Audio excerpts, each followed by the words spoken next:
Hi guys, how's it going? This is Diane. I'm the b.a.blessingstitcher, and this is my very first floss tube. I've thought about doing this for a really long time, but I ran into a couple of stumbling blocks. I broke my arm in November and dislocated my elbow. Had some surgery and it was healing quite nicely. Then I fell again and I broke it in 2 new places. So that took me out of commission for most of the winter.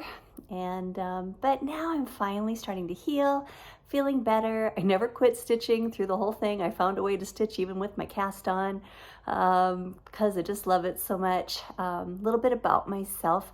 I got back into stitching after a really long hiatus. I used to stitch back in the 80s and 90s when my kids were little, and rediscovered it about a year ago. I know I'm kind of a latecomer to the game, but I found it through Nicole Spore. I was following her for her card making, which is so fun, and I enjoy that as well, but completely fell in love with the new fabrics and the new over-dyed flosses and everything that's available now with cross stitching. And so I dove in deep to the rabbit hole. So I thought I would just start out by going through some of the projects that I'm currently working on, some of the ones that I've just recently finished, and some things that I have kitted up that I want to do. I have a stash beyond life expectancy. In just 1 year I managed to accumulate that much, but I won't bore you with all the details, but I'll just show you some of the things that I think are on my immediate horizon. So I think I'll start first with some of my FFOs. I started stitching for 4th of July already, the end of April, beginning of May, because I love it so much. And I went to a little like mini retreat with some super close friends of mine. We're basically online friends, and so this was our first time to meet in person, and it was just more than everything I thought it would be. It was amazing. And one of the gals is so talented at finishing things, and she taught us a little class on how to finish a drum.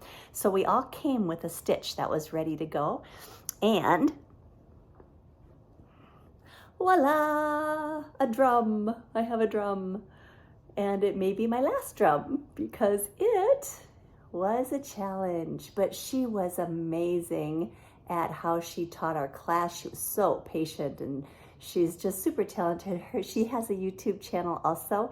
It's Tammy's Crafty Life, T-A-M-I, Tammy's Crafty Life. Definitely check her out. She knows how to do everything, and if you ask her a question, she will show you.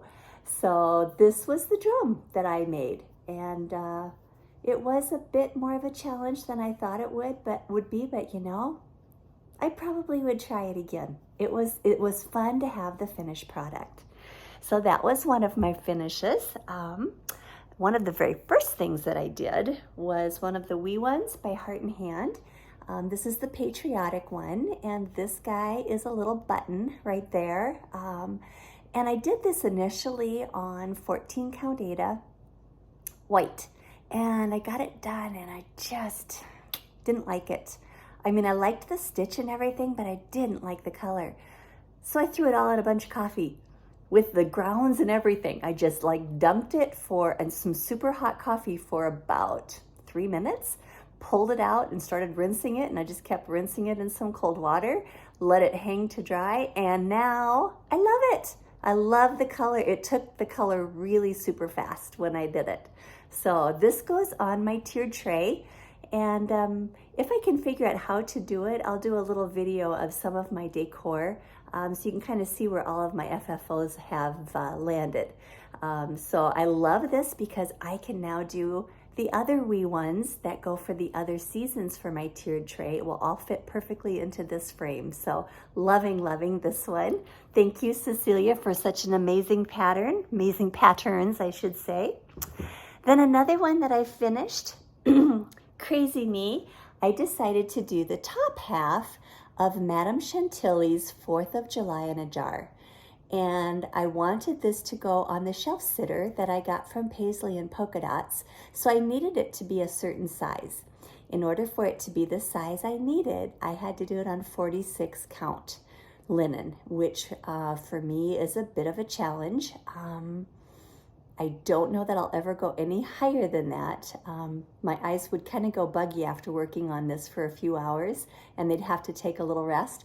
But I'm so happy with the final result. And like I said, I'll try to insert some either video or some pictures or something at the end of this that show you where I actually have this in my decor.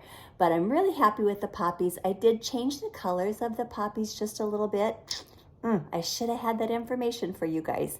I'll try to put it down in the comments, the color change that I made. I changed the red in the poppy and I changed the red in the flag because I felt like the red in the poppy that was called for was a little bit dark. And I wanted it to be vibrant. I really wanted it to pop for poppies. And then the flag color didn't quite work with the red I chose, so then I ended up doing a different color for what was called for in the flag. But otherwise it was pretty much as called for. So that was my second one. And then I finished Flag by Bent Creek. And this one also is done on linen. And I also had a place intended for this one as well when I stitched it. And I had to finagle just a little bit in order to make him fit. He's a little tall for the area, but it actually did work out okay. I have him on a basket that has a pouch in it that I can put some florals and stuff. I did change the date down here to 1776 because I think it said 1990 something. I can't remember what the pattern actually called for. I didn't want to do this year because it didn't fit to do twos in here, to do like 2023. That really didn't fit very well. So I ended up going back and doing the anniversary of our Independence Day, the 1776. And so I'm really happy with that. Funny thing is though, when I bought this pattern, I really thought these stars, according to the picture, were kind of a green, which really appealed to me. Turns out they're actually much more brown. So they're kind of a goldish brown, but they are definitely brown and not green. So, but I still love it. And I did do this in all the called for colors as well. Then my last one is one of two that I intend to do. It's just a little pillow by Emily Call. She has a companion piece to this one as well, and I want to stitch that one before the 4th of July too yet this year. So I can have that in my stash. This one kind of sits in the back of a white pickup truck that I have in my decor, and he's quite happy there, and I like the way he looks there. So that one is my last FFO, but I got quite a few of my patriotic stitches done, so I'm in a little bit of a slump right now. I don't quite know what to stitch on. I got these all finished, and it's like, do I jump into autumn? Do I jump into Christmas? I just don't know. So I'm just going to go through and show you the things that I have actually started, and some of them are kits, some of them are patterns, and I don't have very good starts on some of them, but I will gladly share them with you. So the very first thing I have is a kit by Lucas. I don't know if any of you are familiar with Lucus, but it's this pattern which I fell in love with for Christmas. But it will probably take me the rest of my life to finish him. But I just loved the decor, the dogs on the couch. I thought that was all super cute. I'm doing it with the called fors and even the fabric that came with it. So it was a 16 count Ada that came with it. And here's my huge start, huge. I haven't worked on him much, but I started him on the 12 by 12. I thought that was kind of a fun pattern to get started on. I know it's going to be a few years before I have a chance to finish that one, but he's going to stay in the rotation. I really do like that one. Then another one that I've got going, as I said, is the companion. Oh, you know what? I don't actually have a copy of the pattern. It's the companion for Emily calls, it's called Patriotic Flowers. She has two patterns in that one, and I showed you the pillow. That was one of those. So I've got that one kitted up and ready to go, and I've got it in this wonderful project bag that I got from Bella Rose Stitchery. off of Etsy. She makes wonderful, wonderful project bags. Comes with this really super cute tassel. It's nice quality, beautiful, beautiful project bags. I've ordered a couple of them from her. Then this is my oldest whip. This one was started before I jumped back into cross stitching. And that's when I was just like a mono stitcher. I had never known that you could stitch on more than one project at a time. So that was like blew my mind when I found out, oh, you don't have to finish one before you start another. So of course I haven't finished this one. Someday it will get finished because I really love him. It's called, I believe, Timeless Era or something like that. And this is a gold design kit that I had purchased, and has a lot of back stitching. And then once I'm done with the back stitching, I have to freehand go in and put in snowflakes, which I'm guessing are like French knots. So not super excited about that. I think that's why I'm stalled out, because I know what's ahead of me on that one yet. So anyway, I have worked on that one some this year. Then this was one of the very first ones I started after I jumped back into cross stitching, and before I had heard of railroading or anything like that. And so I'm a little unhappy with my stitches on this one. Since then, I've been making a very concerted effort to pay attention to my stitches and to really make sure that they're laying nicely. So this one is it's a mini gold collection. And I do have a companion to this too. I thought they would make really cute pillows once I get them finished for Christmas. They are a little bit bigger, but they are done. Pretty sure this is 16 count. And I have this much done on him. So I'm actually quite a long ways.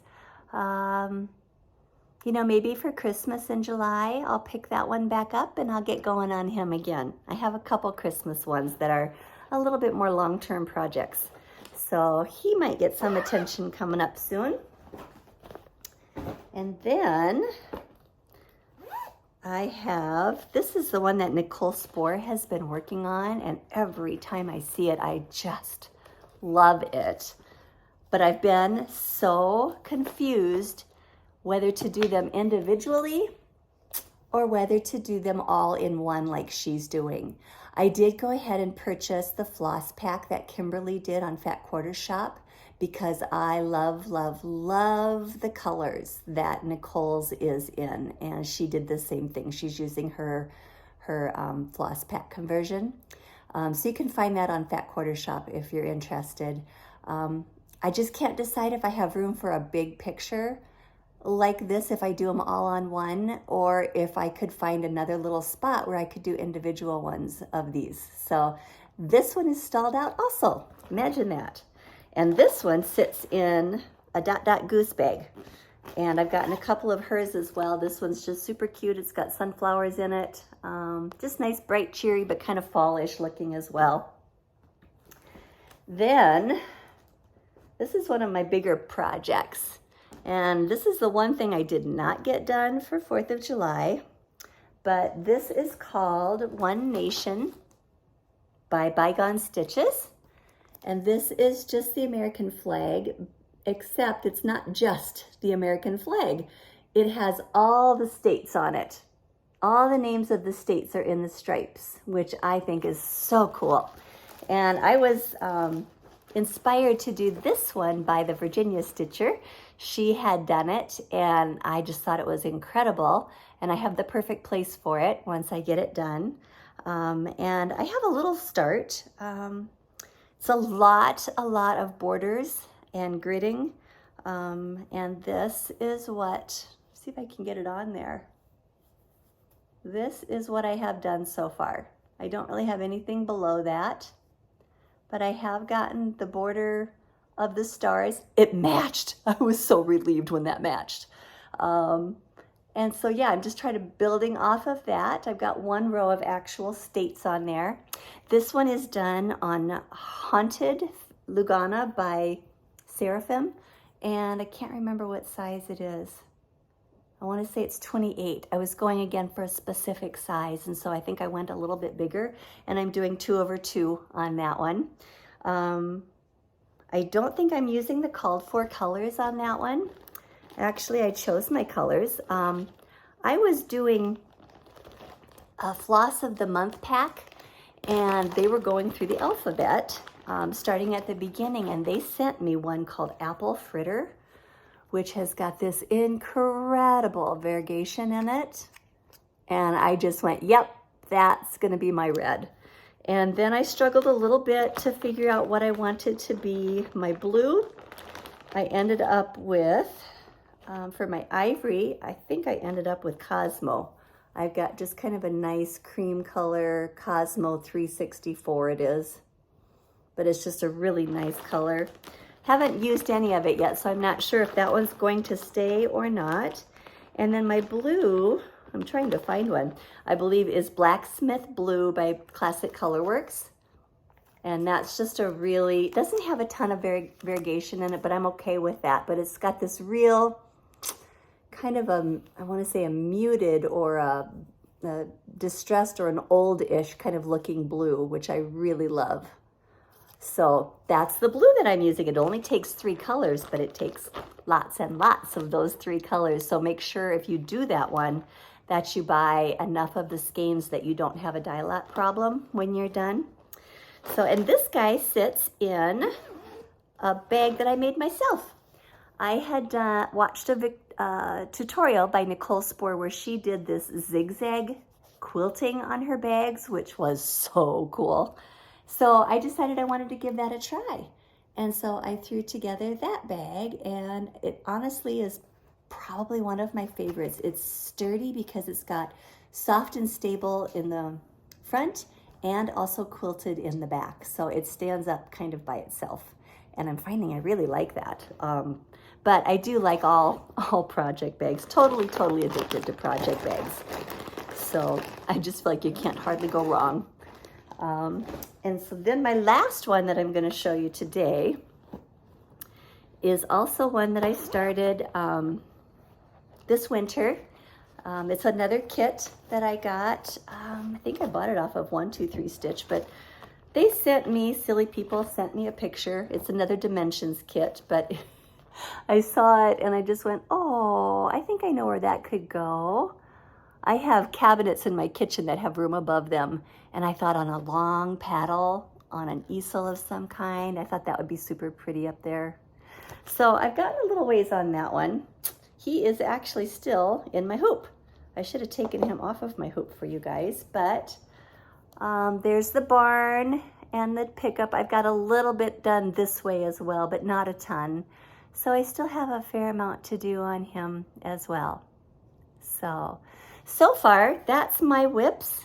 I actually have so many PDFs that I want to tackle as well, but I just need to organize them. Does anybody have a great idea for organizing your PDFs? I've been using GoodNotes. I like them in GoodNotes, but it's just kind of easy to forget about them when they're in a file, when you don't actually have the pattern sitting in front of you.